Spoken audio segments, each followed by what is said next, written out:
My I believe speech is called wisdom is the amplifier to peace. I have always wondered how wise men like Lincoln were able to keep the peace. Sometimes I believe that it was just part of their job. And recently, I came up with a thought. Maybe their peacemaking skills weren't just part of the job, but maybe they had practiced increasing their wisdom over time. This thought made me believe that wisdom is the amplifier to peace. In my present state, I am very wise and peaceful towards situations. Even as a child, I was always calm and understanding. I've always tried to use wisdom to make a bad situation have a positive outcome. But as I got older, I realized that my wisdom and peaceful nature has increased dramatically, making me wise beyond my years. I would say that this is just part of life. But I fully believe that the event with my grandfather in summer sophomore year was the real reason I became so wise. I remember the event perfectly. It was warm and the air smelled of flowers. I was spending the summer with my grandfather in Lima, Ohio. We were sitting on the porch, drinking tea and eating a lemon cake, while talking about the medieval time period, when we suddenly saw two angry boys walking us down the street. It seemed like they were arguing and possibly insulting each other. My grandfather looked over at them and shook his head. I could tell that the current event was really making him sad. He set his plate and cup down on the porch table and slowly placed his back against the chair. And suddenly, I heard his stern voice drift through the air. "Young men, would you mind coming over here for a moment?" At first, the boys continued down the street, but then the second boy grabbed the first one and dragged him toward the porch. As I came closer, I noticed that both boys had bruises on their faces. My grandfather must have seen them too, because he asked them, "Why are you two arguing so loudly?" The first boy quickly answered, I let this moron use my tablet. He dropped it into the toilet."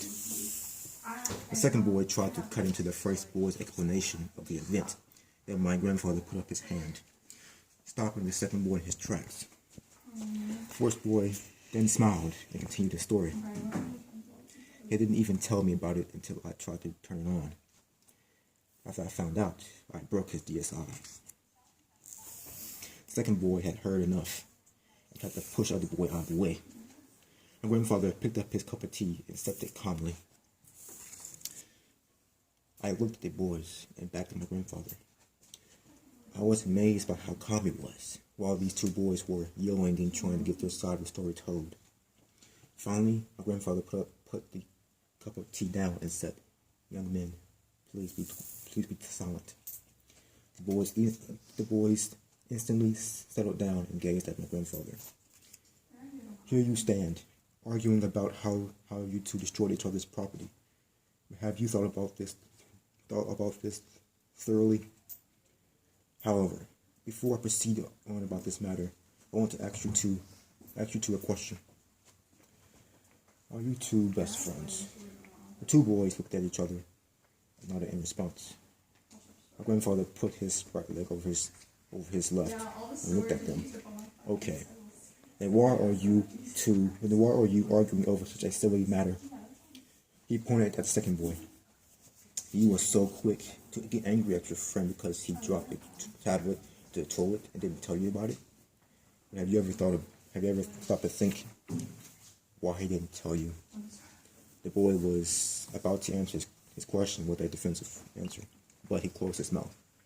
My grandfather continued to look at him. "Well, what is your answer?" The boy answered, "No," and looked at the ground.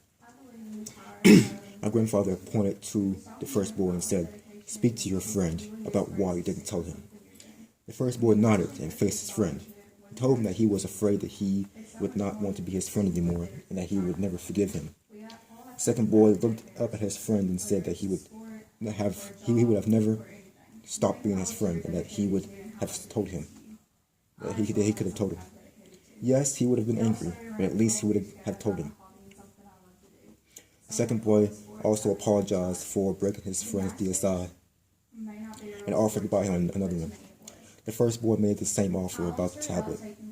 My grandfather smiled at the boys and said, "It seems you two have fixed this little matter without verbal insults.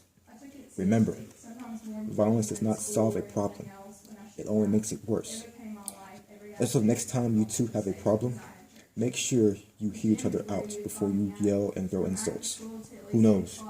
You may just solve a problem without having to use violence." The boys thanked my grandfather for solving their dispute and walked down the street with smiles on their faces. After that day, I started to see things in a whole new way. I saw that if you use violence to solve every problem, you always live a life full of problems. It is important to learn how to peacefully solve problems. It's not always easy to be a peaceful one, but it's always good to at least attempt to be wiser in solving situations. It will make you feel better about yourself. It will make you a better person. So I believe that wisdom is implied to peace.